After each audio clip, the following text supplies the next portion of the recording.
Michael Jeffrey Jordan, born February 17th, 1963. Or should I say, born March 17th, 2010, the day he became the majority owner of the Charlotte Hornets. It's nearing a decade now since then, and now seems to be the perfect time to evaluate him as an owner and front office personnel.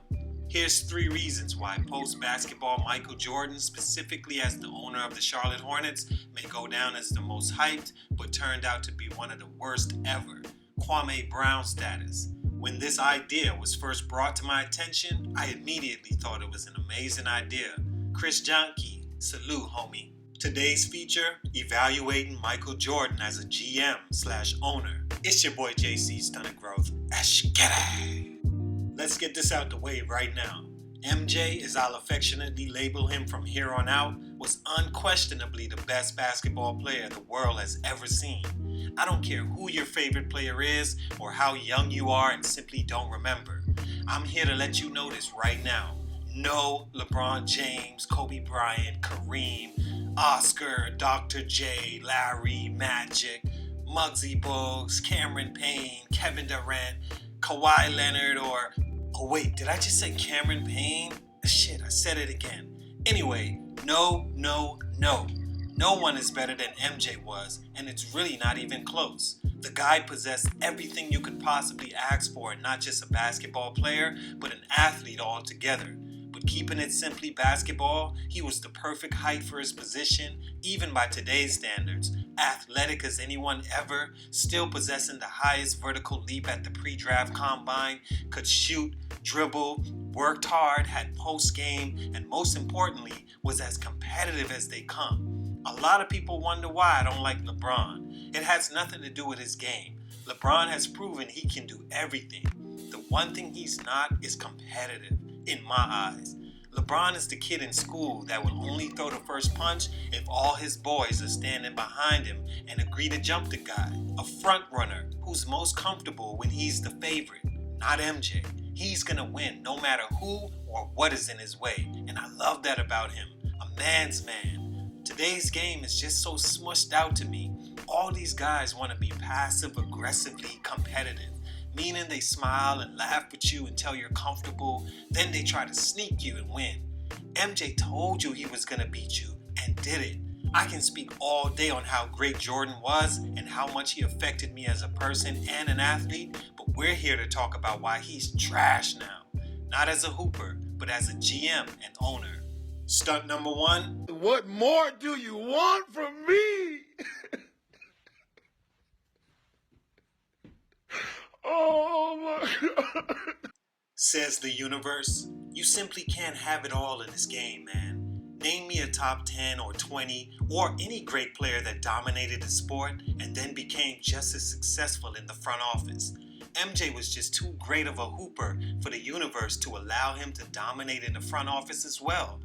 Post-basketball MJ would assume the role of president of basketball operations for his former team, the Washington Wizards.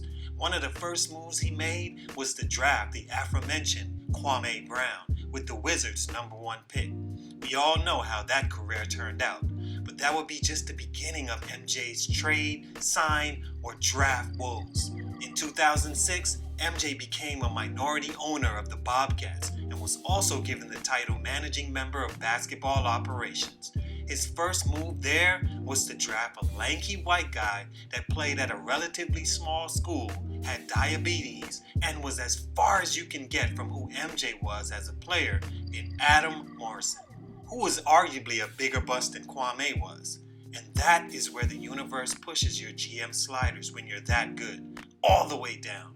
Being that great, you're unable to identify another great player because you've spent your entire life with tunnel vision, thinking there's no one in the world better than me. To be that great, you have to think that way. You don't even give another guy the benefit of the doubt by saying, yeah, he alright. You may say that for the cameras, but in your mind, you already know that guy's weakness and how to attack him. Therefore, you draft, sign, and trade for guys who aren't like those greats you were subconsciously afraid of. Maybe these guys will work because they're nothing like the ones I went against. That leads you to draft, sign, and trade for guys like Kid Gilchrist, Zeller, Lamb, Monk, Bacon, Batum, Jeremy Tyler, Biombo, Lynn, and old-ass Tony Parker, none of those guys have anything comparable to what MJ had, and that's exactly what he wanted. Sadly, those are the guys who aren't any good. Being that good clouded MJ's judgment, and he suffered from it. Stunt number 2, it ain't where you're from or where you're at. It's about where you can go. I tell people all the time, forget where you grew up at or even how fond you became of where you're at the moment. Make decisions based on where that decision could take you. Jordan is a North Carolina product, and you know how much I love the pedigree of Carolina ballers. He grew up there, played his college basketball there. He loves that state and just couldn't envision living anywhere else. He did make Chicago his second home, but as we'd see, when he decided to purchase a team, he went right back to his roots, even when buying a team in one of the smallest markets in which even I could have advised him wasn't a good idea. On top of that, keeping the name and those weird-ass colors pushed it even more into the minority zone. One of the reasons MJ isn't flourishing right now is because he simply bought the wrong team. Why, you ask? Well, I'll keep this simple. As a basketball player and a man that has to make decisions for not only yourself, but in most cases your family and close friends also, you're just not going to want to be in such a small market, especially when the team isn't winning basketball games. Winning and having your face out there and on TV gets you paid more money, bottom line. You can't recruit another top-tier free agent to Charlotte. Hell no. I don't care who you are. Stars want the spotlight. Now, more than ever, especially with social media.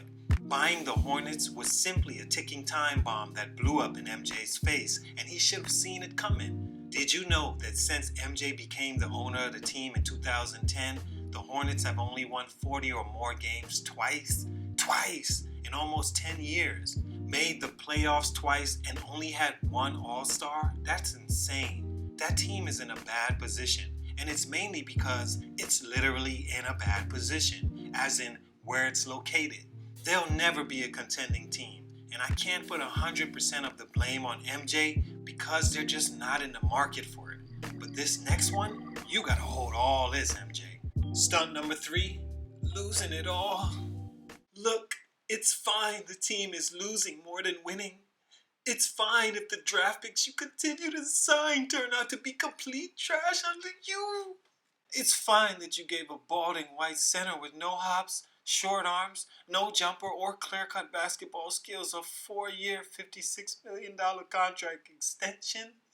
It's even cool you chose Frank fucking Kaminsky with a top 10 overall draft pick, and he ended up being absolutely scrotum sack for you. It's okay you drafted literally the same player in the same draft in Malik Monk and Dwayne Bacon. Not to mention the very next year, you draft another guy that can only do one of the things they both do, and that's jump and Miles Bridges. Now you have 3 guys who can't get their career going because they have no space to grow. On top of that, you already had Jeremy Lamb. It's okay, MJ. We talked about this. You're trash when it comes to recognizing talent.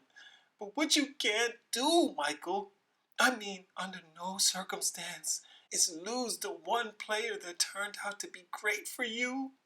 You can't lose the one player that chose to stay with you even after you underpaid him and never built a winning team around him in Kemba Walker. The unquestioned greatest Hornet to ever don the jersey. A guy drafted by the team and wanted to be there even after you guys shopped him last year. Losing Kemba Walker was the nail in the coffin of the Hornets, who I'm predicting right now will be the only team to never ever win a title. After the way you handled Kemba by not putting a team around him, not paying the man, and then not offering him the Supermax, resulting in him walking. Well, maybe they did offer him, but he was like, fuck that shit and left anyway.